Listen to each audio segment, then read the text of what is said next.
Let's check in with the doc and look at things with a wider lens. Pastor Richards on OMG. It's Dr. Richards. Good morning, Pastor. Hey, good morning, Danielle. How are you doing? I'm doing much better than I was yesterday, actually. Oh, really? There we go. And I couldn't tell yesterday that Well, you weren't yesterday good. you operated on 2 hours sleep. You're not really lucid. You don't think too clearly and all of that. But Pastor? I think I got my 5 hours in. I think so. Do you know who you're preaching to right now? The The choir. Choir.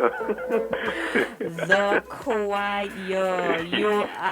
Listen, that is right up my alley right Oh, there. you are learning to get by in 2 and 3 hours of sleep, I huh? do not know how I am currently here.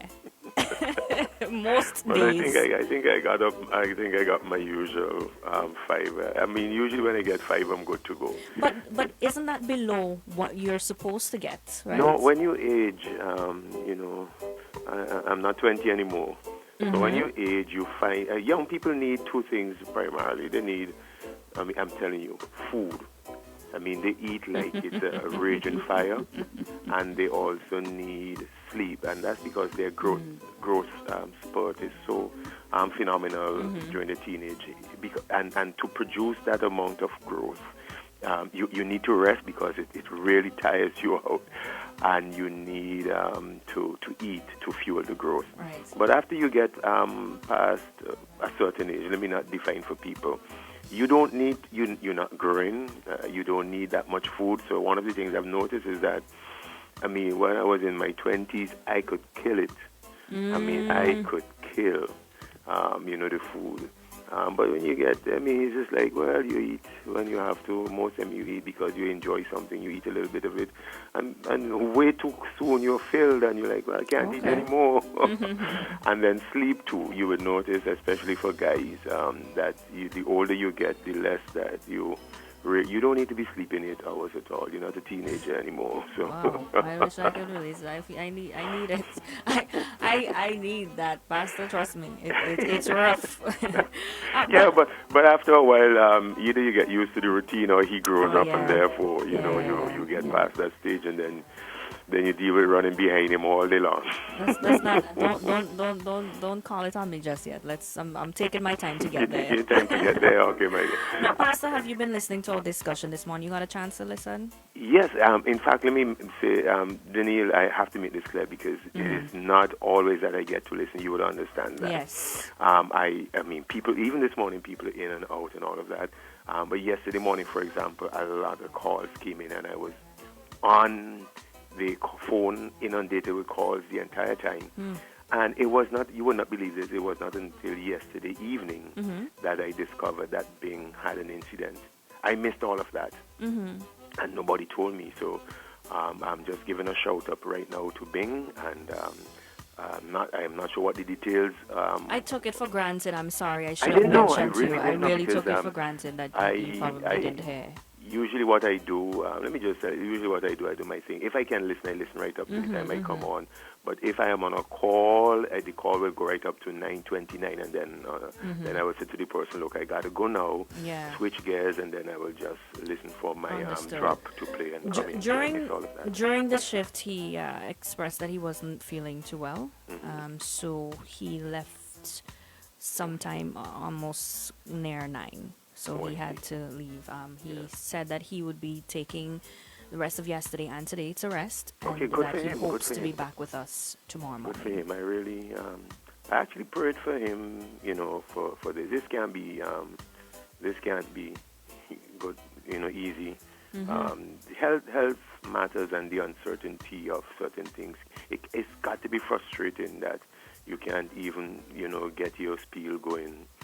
When I say your spiel, you know what I mean, right? Your stuff. You can't do what makes you tick because, sometimes either the sugar or the pressure. I listened to Stephen this morning, though, and the discussion that you all had just right after 9, and I thought that it was very, very refreshing. It might not be the thing that sells on radio all the time because it seems to me like anytime you say politics, you bring the passion, you bring the energy, you bring the listenership, you bring stuff. But sometimes you get tired of talking politics all the time. Oh gosh, especially and, me. You know, I'm not that politic. I don't really like life it. is not about that. But I mean, I guess you have to talk about it because it drives the market or whatever. But I've had my fill of that too.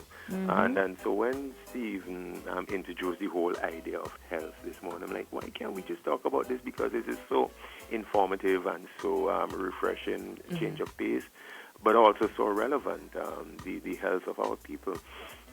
And in here in St. Vincent, health maintenance, preventive medicine is not a big thing. I know elsewhere, because people are insured all the time. You just about I shouldn't say just about everyone, but even with Obamacare and all of that, you still have some people who fall through the crack. But by and large, whether it's company insurance, the workplace insurance, where you are, the insurance you get, people are insured, but you get certain, preventative medicine is incentivized, meaning that if you have good routine, good health checks, and other preventative measures in place so that something doesn't blow up along the way, the insurance company actually make it worth your while in terms of the premiums that you pay, in terms of what you pay. They actually they really do make it worth your while to engage in preventive medicine. And not only that, but they provoke that and drive you to that. Their literature, the insurance company actually active in campaigning and pushing their members towards preventive medicine, because it changes the bottom line for them in the long run. If they have to pay less hundreds of thousands for people going into the ER or the operating room, or to do bypass surgeries, or to do organ transplant and all of that, if they can avoid all of these major procedures by advocating and propagating preventive medicine, it's a dollar thing for them, but they win in the long run. And so preventive medicine is big up there. When I lived there, just for a short time I lived there, and I know that was there for me. Now, in St. Vincent, we have a good time, and not much attention is paid to sugar consumption, sodium, salt consumption, trans fat, diet, exercise. Even this morning before I came on the radio, one of the things that was percolating in my mind is the two major things that affect your health, what you eat, diet and exercise. Diet and exercise matter big time. Very important. And so I don't know that we pay attention. Now, part of the reason for us not engaging in preventive health, medicine and health practices is because it's expensive. Whether to join a gym, but then you don't have to join a gym. You could walk up and down the Arnisville stretch, which I see a lot of people doing, getting the exercise there. And Pastor, that's a good workout, mind you, okay? I'm telling you, it only looks like that. It is not easy, especially running around that thing there. It's. You tried it? I run. Hello. I run there, so I know what I'm talking about. It is, once you set off and you get down to the bottom and you have to get all the way back up to the top and come back down. I'm telling you, when you finish, once I went out, they said I was going to do this 2 times. After once, I was done. I wasn't going to do it 2 times. Listen, Pastor, by the 3rd one, I said to myself, oh gosh, I can't make one more, but I have to make one more. So it's rough, but it's a good workout. So I understand the point that you're making about it being expensive. That part is easy. That part is discipline, okay, frankly speaking. It becomes, I'll come to diet in just a little bit, but let me finish up the point on exercise, right? Ever since I've come to the realization that even if I do a little bit, I have to exercise. It's become a lifestyle. Now, let me tell you where this got embedded in me. It got embedded in me in the liberal arts education. Now, I went to the United States primarily. Back in the day, I went there to do an education, to do my bachelor's degree to start off with. And the first of the courses in my freshman year, first year in university, the first of the courses that was part of my take for that year, physical assessment and conditioning. right? And as part, I got to discover that, I'm like, I came here for academics. Why are you forcing me? I'm a healthy, why are you forcing me to do strength training and physical assessment and conditioning and aerobic stuff? And or I played badminton, I did both, I did all kind of physical things I did, and they were part of my core requirement. I could not graduate from that university with a liberal arts degree without having as part of my core some essentials in terms of the physical activity courses. Now, I got the philosophy behind it. The philosophy behind it is this mindset and idea, this thinking that a fit person, a healthy person, somebody who is in good physical shape is going to be a successful person. And that was a private university that I was attending, and and they wanted all of their alumni, everyone who graduated, they wanted, that kind of statement out there in the world where our people, our graduates are the best. And part of being the best is basically keeping yourself in shape. And so they were teaching that idea and embedding that in you, that as part of your success, not just academic success and business success, but as a graduate, alumnus of this university, you represent us, you keep yourself in shape. That was embedded in me. And so I did. I did the gym, I did the track, I did all kind of stuff there. And that became part of my lifestyle. So 30 years later, or how much ever, don't do any math there, please. Years later, I am out of university. But what was embedded in me back then is this whole thing that part of a successful life is staying in shape. And it doesn't take much. Even if you don't join a gym, you don't have the money to join a gym, there are a whole heap of things you can do if you discipline yourself to either wake up early or to finish off your day, or even during the day to take your lunch break. When I was there, overseas, I used to use my lunch break to go running.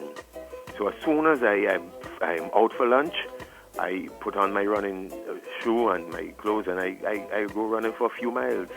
I get back and I'm good to go clean up, and I'm good to go for the evening. But you can do that. It's a discipline, because exercise ain't fun sometimes. Unless it's competitive sports, exercise ain't fun. But if you discipline yourself, there's going to be a lot of payoffs in terms of your endorphins, how you feel about yourself, how you look, not just the longevity of life, but the quality of that length of life. It pays off. So I have found, and you don't have to depend on an employer for this. This is a gift you can give to yourself. And anyone can give themselves this valuable.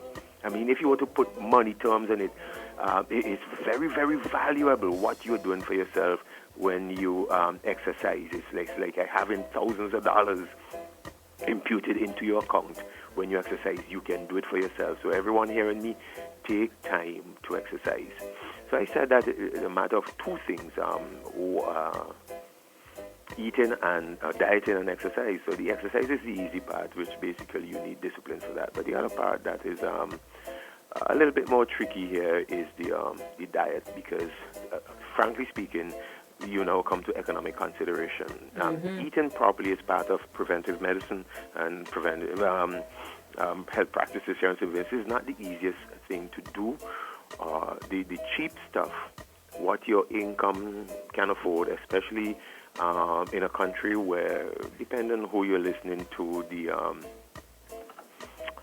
per capita GDP is anywhere between 11 and 12.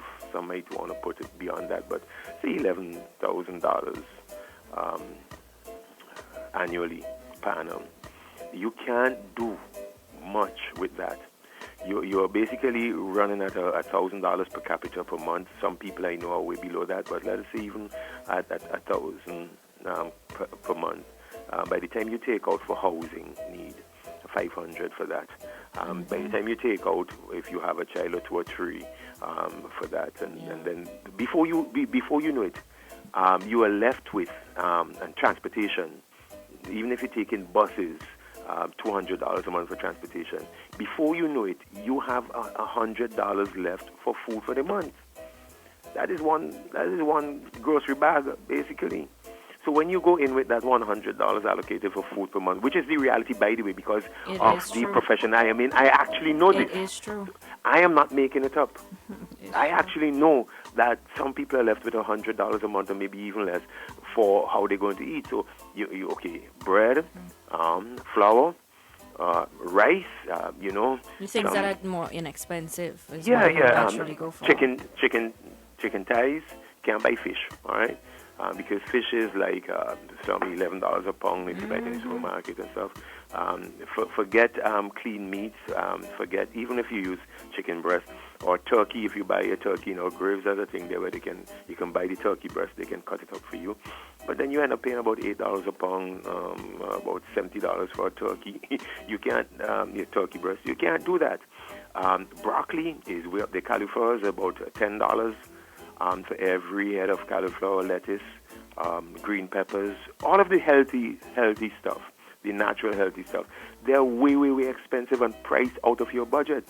So by default, Vincentians are forced to eat the stuff that is either high in sugar or high in sodium or high in trans fat. At the end of the day, sometimes people run out of their offices and go buy lunch. Where do you think they're going to buy lunch? I see the chicken trucks. Yeah.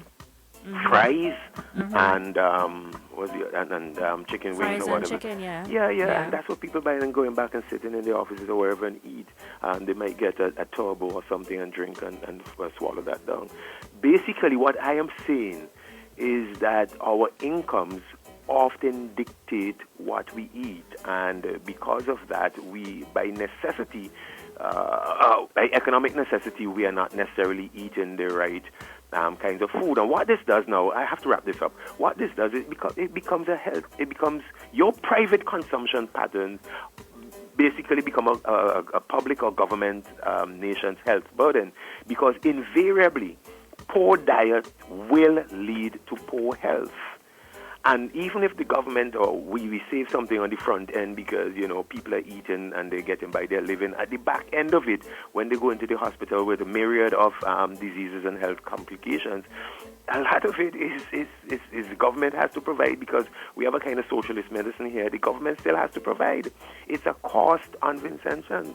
So I would like to see the nutrition unit and others give a little bit more attention to that. But with all of that said, unless people's disposable incomes go up, I don't see this changing. So how are we going to fix this? We eat what we have to eat, but at least we should get started with a regular routine of exercise.